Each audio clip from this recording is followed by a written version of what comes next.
Hi everyone. ఈరోజు final account discuss చేద్దాము. Final account, ఈ ఫైనల్ అకౌంట్ ఎవరు ప్రిపేర్ చేస్తారంటే సోల్ ట్రేడర్ లేదా సోల్ ప్రొప్రైటర్ అనడం జరుగుతుంది. ఈ sole trader, sole proprietor final account prepare చేయడం జరుగుతుంది. ఎందుకు ప్రిపేర్ చేయడం జరుగుతుంది అని అంటే ఆ కంపెనీ యొక్క పర్ఫార్మెన్స్ ఏ విధంగా ఉంది, ప్రాఫిట్లో ఉందా, ఎక్స్పెన్సెస్ ఎక్కువగా ఉన్నాయా, టోటల్గా కంపెనీ యొక్క పర్ఫార్మెన్స్ ఏ విధంగా ఉంది అని తెలుసుకోవడానికి ఈ ఫైనల్ అకౌంట్ ప్రిపేర్ చేయడం జరుగుతుంది. ఒకసారి మీనింగ్ చూద్దాం. Final account, what is final account? Final account of a sole trader want to know the result of the business at the end of a particular period, which is generally 1 year, and also the financial position of the business.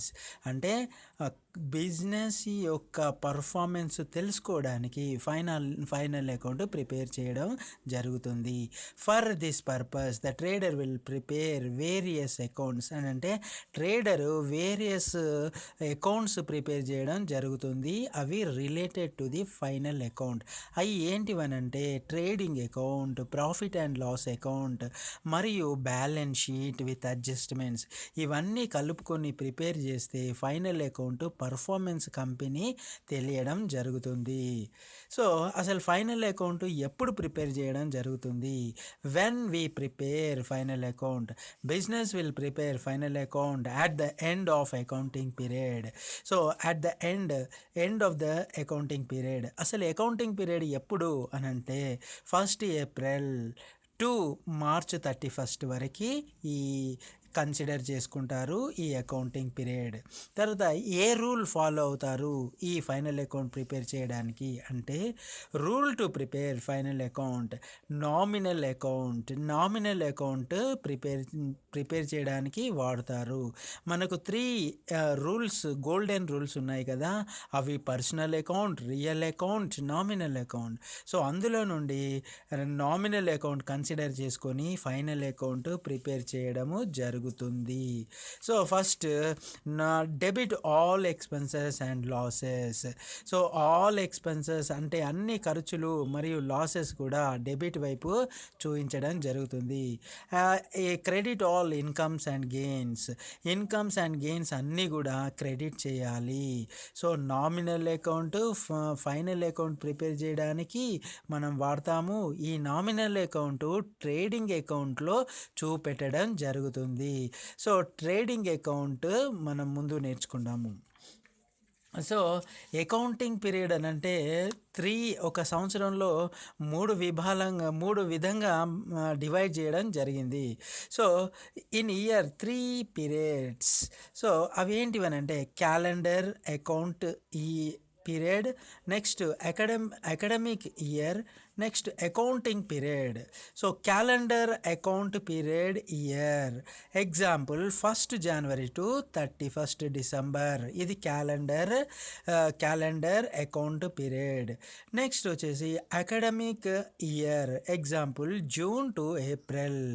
So ఇది academic year. తర్వాత accounting period అంటే April 1st నుండి March 31st వరకు. So ఈ 3 types ఒక సంవత్సరాన్ని divide చేసి మనము అకౌంటింగ్ వాడతాము. నెక్స్ట్ తర్వాత వచ్చేసి టైప్స్ ఆఫ్ బిజినెస్. అసలు బిజినెస్ ఎన్నో విధాలుగా ఉంటుంది, కానీ మనకు మెయిన్గా మనం వాడుకునేది టైప్స్ ఆఫ్ బిజినెస్ వచ్చేసి సోల్ ప్రొప్రైటర్ అంటే single owner are single trader are single proprietor. అంటే ఒకే వ్యక్తి స్థాపించి ఒకే వ్యక్తి ఆ బిజినెస్ని ఎస్టాబ్లిష్ చేసి ఆ బిజినెస్లో ఇన్వెస్ట్మెంట్ చేసి ఆ ప్రాఫిట్స్ అన్నీ అతనే తీసుకోవడం, లాసెస్ అతనే చూసుకోవడం చేయడం జరుగుతుంది. కాబట్టి ఇది సోల్ ట్రేడర్ అంటారు. సోల్ ట్రేడర్ అంటే ఒక సింగిల్ బిజినెస్ పర్సన్ ఇన్వెస్ట్మెంట్ మరియు లాసెస్ ఇంకర్ అయినా కూడా అతనే బేర్ చేసుకోవడం జరుగుతుంది. సో మనం ఈ ఫైనల్ అకౌంట్ సోల్ ట్రేడర్ బేసెస్గా మనం ప్రిపేర్ చేస్తాము. ఎందుకనంటే సోల్ ట్రేడర్కి సంబంధించిన ట్రాన్సాక్షన్స్ అన్నీ కూడా అతనే చూసుకుంటాడు కాబట్టి సోల్ ట్రేడర్ మనం వాడతాము ఫైనల్ అకౌంట్కి. అదేవిధంగా పార్ట్నర్షిప్ అని అంటే two or more people. So ఇద్దరు వ్యక్తులు వాలంటరీగా అగ్రిమెంట్ అయ్యి ఒక బిజినెస్ ఎస్టాబ్లిష్ చేసినప్పుడు వాళ్ళ యొక్క అగ్రిమెంట్కి ఇన్వెస్ట్మెంట్ ఇద్దరు పార్ట్నర్స్ ఇవ్వడం జరుగుతుంది. అలాగే పార్ట్నర్స్ రిటైర్మెంట్ చేయడం జరుగుతుంది, పార్ట్నర్ డిజాల్వ్మెంట్ చేయడం జరుగుతుంది, డెత్ అయినా కూడా జరుగుతుంది. ఈ పార్ట్నర్షిప్ అకౌంట్ ప్రాసెస్ ఇంకొక విధంగా ఉంటుంది. అదేవిధంగా సోల్ ట్రేడర్ మాత్రం ఫైనల్ అకౌంట్ ఫార్మాట్ ఈ విధంగా ఉంటుంది, మనం ఇప్పుడు చేసే విధంగా. జాయింట్ స్టాక్ కంపెనీ అంటే థర్డ్ వన్ వచ్చేసి ఈ కంపెనీ డైరెక్టర్స్ ఉంటారు, షేర్ హోల్డర్స్ ఉంటారు, ఇంకా ఇన్వెస్టర్స్ ఉంటారు. సో బోర్డ్ ఆఫ్ డైరెక్టర్స్ ఉంటారు, షేర్ హోల్డర్స్ ఉంటారు. కాబట్టి ఇది కంపెనీ అకౌంట్ ఫార్మేట్ ప్రాసెస్ ఇంకో విధంగా ఉంటుంది. సో ఇది టైప్స్ ఆఫ్ బిజినెస్. నెక్స్ట్ వచ్చేసి nominal account rule. So trading అకౌంట్లో ఇందాక మనం చెప్పినట్టు నామినల్ రూల్ ఫాలో అవుతాము. ట్రేడింగ్ అకౌంట్ ఏ విధంగా ఉంటుంది? ట్రేడింగ్ అకౌంట్ ఏ విధంగా ఉంటుంది అని అంటే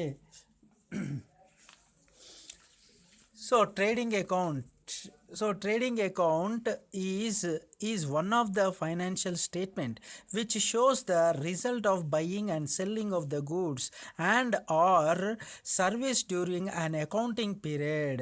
అంటే ట్రేడింగ్ అకౌంట్ ఒక సోల్ ట్రేడర్ ఏం చేస్తాడనంటే సప్లయర్ దగ్గర బల్క్ ఆఫ్ గూడ్స్ హోల్సేల్గా కొనేసి ఆ గూడ్స్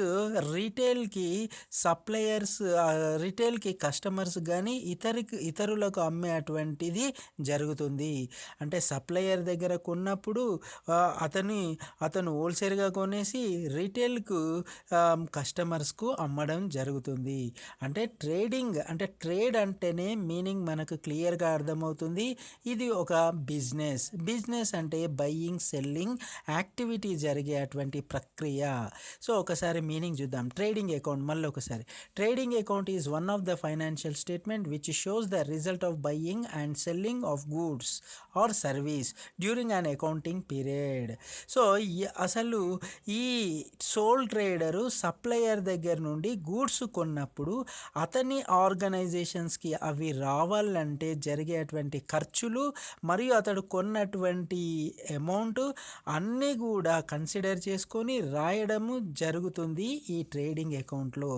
అంటే సోల్ ట్రేడరు సప్లయర్ దగ్గర నుంచి కొన్నటువంటి మెటీరియల్స్ స్టాక్ మళ్ళీ ఆ స్టాక్ అంతా అతని ఆర్గనైజేషన్కు తీసుకురావడానికి జరిగిన వేజెస్, లేబర్ ఛార్జెస్, తర్వాత ట్రాన్స్పోర్ట్ ఛార్జెస్, అంటే క్యారేజ్ ఎక్స్పెన్సెస్ అన్నీ కూడా ఇందులో చూపించడం జరుగుతుంది.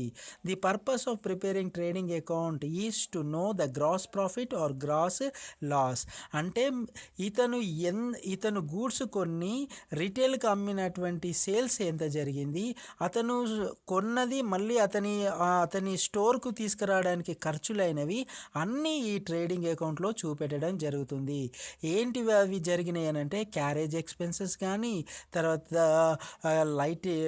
అతని ఆర్గనైజేషన్ నడపాలంటే లైట్ ఛార్జెస్ కానీ, తర్వాత కస్టమ్ డ్యూటీస్ కానీ, ఎక్సైజ్ డ్యూటీస్ కానీ, ఇవన్నీ కూడా అంటే విదేశాల నుంచి తీసుకొచ్చినా కానీ ఇతర ఏరియాస్ నుంచి తీసుకొచ్చినా కానీ అవన్నీ కూడా ఇందులో అతనికి జరిగిన ఖర్చులు ఈ ట్రేడింగ్ అకౌంట్లో చూపెట్టడం జరుగుతుంది. అంటే ట్రేడింగ్ అకౌంట్ బయ్యర్ అని అంటే సప్లయర్ దగ్గర నుంచి కొని అతను రీటైల్కి అమ్మడం జరుగుతుంది. ఇది ఒక ట్రేడింగ్ యాక్టివిటీ. ఇది ఎందుకు ప్రిపేర్ చేస్తారు అని అంటే గ్రాస్ ప్రాఫిట్ లేదా గ్రాస్ లాస్ ఫైండ్ అవుట్ చేయడానికి ప్రిపేర్ చేస్తారు ఈ ట్రేడింగ్ అకౌంట్ ఫైనల్ అకౌంట్లో ఫస్ట్ ఫేజ్. నెక్స్ట్ ఇంకొకటి వచ్చేసి ఈ ట్రేడింగ్ అకౌంట్లో మనకు ట్రేడింగ్ అకౌంట్ రెండు విధాలుగా డివైడ్ అవుతుంది. ట్రేడింగ్ అకౌంట్ టూ ఫోల్డర్స్ ఉంటాయి. ఈ టూ ఫోల్డర్స్ ఏంటివనంటే debit side left hand side, right hand side credit side. So direct expenses, debit all expenses అంటే మనం ఇందాక చెప్పినట్టు నామినల్ అకౌంట్లో చెప్పినట్టు ఇందులో debit all expenses and losses. So ఈ ట్రేడింగ్ అకౌంట్ ప్రిపేర్ చేసేటప్పుడు అన్ని డైరెక్ట్ ఎక్స్పెన్సెస్ నామినల్ రూల్కి అప్లై అయ్యే అన్నీ కూడా ఇందులో చూపించడం జరుగుతుంది. The expenses spend to run the business అంటే బిజినెస్ నడపడానికి అయ్యేటువంటి ఖర్చులు. బిజినెస్ నడపడానికి ఏంటివి?